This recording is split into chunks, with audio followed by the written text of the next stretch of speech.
Welcome to the second class in our Tactics 2 offering in our Apologetics series. And it's held on Wednesday night classes. And I want to review briefly for you what this class is all about. If you sign up for this, and I encourage you to, if you're watching this, I guess you already have, you're going to watch this video. And then on Wednesday night, you're going to sign on to the Shoreline Wednesday night classes site. And we're going to have a group time. And everyone on that group time will have watched the video. And what we're going to do is rehearse answering the questions that are often posed to Christians by non-Christians. And we're going to use Kokel's tactics. We're actually going to rehearse it and practice it. Remember, from the original 5 videos, we said practice, practice, practice. So that's what this class is. It's practice. So we'll select 2 people, and we'll have one be the questioner, one be the responder. And the responder will go through what we've learned already about how to answer the question. And then we'll have a little Q&A afterwards. And then we'll move on to a second set of people, a questioner and a responder, and do it the same. And on the document you'll receive, there are some options for questions, but you can bring up your own. There's tons.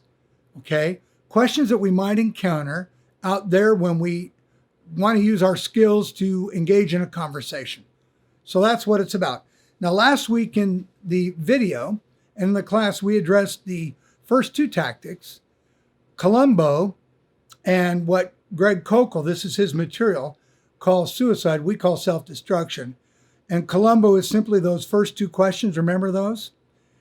When someone makes an assertion to you, anything like all religions are the same, you ask a question. What do you mean by that?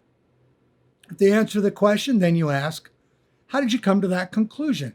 How did you get there? How did you come to that opinion? And what you're trying to do is get their viewpoint out where they can confirm it, and you put it on the table so you can deal with it moving forward. Tonight, we're going to look at 2 more tactics. First tactic is taking the roof off. So taking the roof off, it's also referred to as reductio ad absurdum, Latin for reducing something to its absurd state. Well, how did we get to this statement or this description as taking the roof off? That's the one Greg Kokel uses. He got it from Francis Schaeffer, the eminent theologian who's long been home with Jesus. But I'm in the studio and I look over at Thomas Ryan's collection of books right over here, and he has the Francis Schaeffer trilogy. Most seminary students will read Francis Schaeffer. Here's a quote from Schaeffer, and from this, Kokel got his description of taking the roof off. Schaeffer says, every man, I'll say every man and woman, every man has built a roof over his head to shield himself at the point of tension. The Christian lovingly must remove the shelter, the roof, remove it, and allow the truth of the external world and what man is to beat upon him. When the roof is off, each man must stand naked and wounded before the truth of what is. He must come to know that his roof is a false protection from the storm of what is. So here's what we mean in tactics and what Kokel means when he designed this. When we say take the roof off, we're going to take the roof off someone's argument or their assertion. Remember the difference between an assertion and an argument? An assertion is a truth claim, basically without evidence. And here's how we take the roof off step by step. Number 1, we reduce their point of view to its basic premise. It's the assertion that it is, the principle that's woven into it, or the moral rule. And how do we do that? Well, we ask Columbo questions. So we'll ask things like, what do you mean by that? And how did you come to that conclusion? And remember, the idea is when they answer, what do you mean by that? And if they answer, this is how I came to that conclusion, we then repeat back. So it's your view that this is what you meant by it. and this is how you got to the conclusion. And they would agree. You get them to agree. So is this your view? And they say, yes. Good. It's on the table. Now you take it for a test drive. So in the test drive, we see where this assertion is going by asking questions. Here's questions that we ask. And the question that I would ask myself and ask, or the principle in the question I would ask is, if we follow this principle consistently, what would be the result? What would the result be? Second, we would ask ourselves this: do any absurd consequences result when this view is consistently applied? And by asking questions, this is the framework of the questions, they're going to see what we see as absurdity sort of percolates to the surface. And next, does the rule have other unintended consequences that seem counterintuitive? And last, after we do this, we invite the other person to think about the implication of his or her view if it were really true. Okay? So this is the framework for asking questions. So let's use this with some sample assertions. Here's one. It's in Scripture in Matthew chapter 12, verses 22 through 26. The Pharisees basically claim that Jesus has cast out demons by the power of Beelzebub, or Satan. And read it for yourself. Jesus counters this by taking it for a test drive, basically. And the reductio ad absurdum he does, the reducing it to its absurd outcome happens when he says, so essentially you're saying Satan drove out Satan. And that's absurd. It doesn't make any sense. Satan wouldn't drive himself out. He wouldn't divide himself. So it's biblical. Jesus uses the whole process. Let's tackle another one. What if someone says capital punishment is wrong because Jesus would forgive? So you might ask him, so you're saying you believe capital punishment is wrong as a Christian because Jesus would forgive. Is that your view? Yes. Well, then would all criminal behavior be forgiven because Jesus forgives? And if so, what do you do when it says in 1 Peter that punishment comes to criminals? Are you saying that not only would any sins of an offender deserving capital punishment should be forgiven, are you saying all other sins would be forgiven or crimes would be forgiven? There'd be no punishment for anyone. What are you saying? So it brings to light the absurdity of that assertion. That isn't a reasonable statement. Here's one. Any behavior is okay if it doesn't hurt anyone. Did you know that actually is part of the Wiccan philosophy, the white witchcraft philosophy? Ere it hurt no one, I may do it, is part of it, or sums it up, I once read. Well, is that true then? Is that really true that if it hurts no one, it's okay for me to do? Well, is it okay for a peeping Tom? Would you say that? Because they're peeping in windows, maybe somebody driving by sees them, but the person they're looking at doesn't. They're not wounded by the peeping Tom's behavior. Would you say, well, then it's okay? You see? Or what about sexual assault with someone who's unconscious or asleep and they wake up and don't know they were assaulted? Is that okay? If nobody tells them, I think we can agree it would not be okay. Or theft that's undiscovered. There's so many of these things wherever they are that I can take 2 or 3 and nobody will know. And months later, it's still not discovered. Is that okay? Well, the answer is, of course it's not. It breaks a moral code. It breaks a moral rule. And how about this one? I'm personally against abortion, but I believe it's wrong to force my views on others.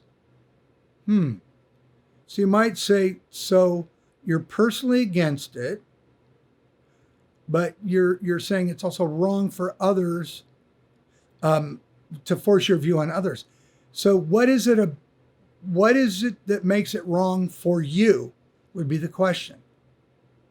And if someone says, I just think it's wrong, well, then they've asserted something they haven't thought it through. But often people have thought it through, and they might say, well, I think for me, it would be killing a baby.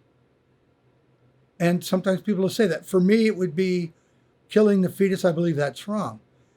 And if they said that, and as Kukul surmises, would you also then agree that anyone else can kill theirs, and that's fine with you? Well, that puts them in a bind, doesn't it? That shows the absurdity of the point of view.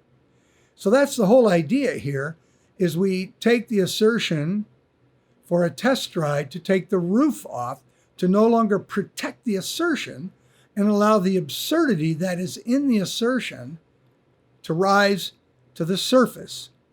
And as we practice in group, please bring any assertions that have been made about, moral rules that are important to you or Christianity itself. Bring them to the group, and we'll address them. We'll have people use the tactics to take the roof off, to take them for a test drive. Let's do that. So that's taking the roof off, or as Schaeffer calls it, reductio ad absurdum, reducing something to its absurdity. Let's do another tactic. The next tactic we're going to look at is called steamroller. Steamroller is when you're beginning to engage in a conversation, and quickly you realize this person is overwhelming me. This person is coming at me. The words are coming out like a machine gun. I got no way to get into this. They're asking 20 questions in a row. I can't answer even one. It goes on and on and on. They're talking fast and furious. Maybe attitude, there's accusations, there's presumptions about your view. All of it's in a never-ending flow, almost without punctuation, like I just did. See? And you can encounter someone like that, and you can feel yourself growing helpless by the second. What do I do here? You may feel yourself growing frustrated by the second. And the frustration may grow to the point of anger. And, irritable, angry, and like, ugh. We want to spare you that. So we have some things that Kukul suggests that we can do when we encounter a steamroller. So the maneuver we're going to teach you are defensive maneuvers used against people that try to overpower you. Either they overpower you because they do it with everyone, or the topic itself has driven them to this intensity and passion of their presentation. Who knows? Either way, you're getting steamrolled. So let's look at these 3 steps. And we'll practice these with steamrollers in our class session, our group session. Number 1, the first tactic is called stop him or her. And what we do is we'll stop the interruption graciously and firmly. And then we negotiate an agreement. We might say something like, I'm not quite finished yet. Could you hold on just a minute? I need a little more time. Are you interested in what I have to say? Can we just hold up? Now you see my hand up here. I had to do this recently with someone I was praying with. They started telling me an endless story, and we were 5 minutes in, and I realized this is not going to stop.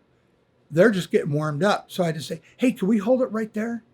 Is there one thing that you've shared that I could pray about? Just one. I had to do it twice. Wait. Hold on a second there. Is there one thing? So maybe someone's presenting their assertion or multiple assertions in an endless flow, and you're saying, I'm not quite finished yet. Could you hold on a minute? I need a little more time. Can you give me that time? Are you interested in what I have to say? What do you do if it doesn't work? What do you do if they just keep going? Well, you got to up your game.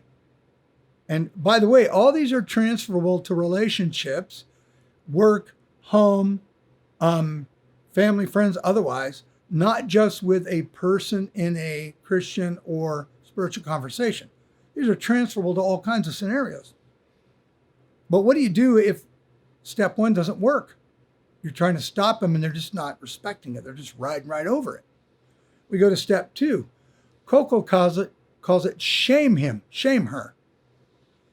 So if they break trust with the first step, In other words, you think you've negotiated an agreement. They say, okay, fine. But then as you start, they just jump right back in and keep going. They've broken trust. So you have to be more aggressive. You need to be more aggressive. And you're going to have to address the bad manners more directly. So ask for courtesy. And you can ask them, say, please, would you respect what I have to say? Would you respect my place in this conversation? You're interrupting me. You're addressing the behavior itself. And then ask again, do you really want an answer? Because you're posing questions, but there's no room to get in. And when I start, you keep interrupting. You see the difference? You identify the behavior and call it what it is. You're being more aggressive. And you might say, you keep interrupting me. You're asking a question. You've asked a number of them. I've listened. And yet I'm trying to answer and you're not listening. I need to know if you're going to keep doing this or can it stop? That's step 2 with the steamroller. That doesn't work. We go to step 3. And in step 3, you just leave him or her. You just leave them. And so in leaving, what we're saying is when all else fails, leave the steamroller. Well, I like that idea. And Coco suggests we listen politely. And when they're done, we leave the conversation. I want to add something. I'm a big fan of boundaries. And I've written a lot of boundaries material. I have a boundary card I've been giving out for years. And the whole idea is I'm going to make sure that if I do leave a conversation, I've really been clear about the rules of my engagement in this conversation. And I set the limits of what will define my participation or not. And if they violate it, I remind them then, I asked you to do this and that. You've not responded, so I'm going to leave now. Because I don't want to leave with resentment. I don't want to leave with bitterness or anger. I don't. And yet that's the risk. If you're at that step 3 with a steamroller, you've tried stopping, graciously interrupting. You've tried more aggressive behavior to say, let's stop, you're interrupting me. And nothing changes it. You're at risk of losing your cool. And we don't want that. You're at risk of losing your cool. So the idea is then you need to get out. So when I use boundaries, I might say, if this interaction doesn't change or stop, I'm not going to be in the conversation. That's what I do. That's on top of what Coco suggests. But when it comes to step 3, I would add that. And if people would say, well, don't tell me what to do, I would very kindly say, I'm not. You can do whatever you like. But if it continues in this manner, I won't be in it. You have every right to do that. And why would I do that? I don't want to lose my cool. I don't want to get irritated. I don't want to resent them. I don't want to come away with a negative assessment or opinion of them. It will interrupt me if I try to have a conversation with them in the future. And so you don't wait until you're ready to blow a gasket before you set the boundary. You don't do that. You do it before you get to the point so you're holding on to your self-control. You're not acting in anger. And you're realizing this isn't about me, it's about them. I don't want to take it on. And you're not unnecessarily getting yourself in a fight that has no winning for you. Remember? Because if they're asserting claims and you're realizing by now this is not an argument. Remember, an argument is a case that's been built with evidence and facts and objective investigation. It's an assertion. You can't win it anyway. So had they stopped and let you in, you might be able to give a response and take something for a drive with the roof to take the roof off. You might be able to do that. You might lead to a more in-depth conversation. But with a steamroller, if the first 2 steps don't take care of it, you need to get out and retreat and gather your reserves and ready to go another day. So those are the 2 tactics in this video that we want you to kind of focus on, meditate on. We're going to practice these in the group online on Wednesday night. So I look forward to doing this with you. And thank you very much for being part of this in our apologetics track, where we're helping people follow what Scripture says is to give a reason for the hope we have within, In other words, both teach what we have within and defend what we know to be true about Christianity. I look forward to seeing you at class. Thanks for viewing the teaching online. Please join us for a time of discussion beginning at 6:30 p.m. To join, please visit our Wednesday night at Shoreline online page on our website and click Join Discussion for the tactics class. We will dig deeper into the truths we've just heard and spend some time in fellowship and prayer. See you there.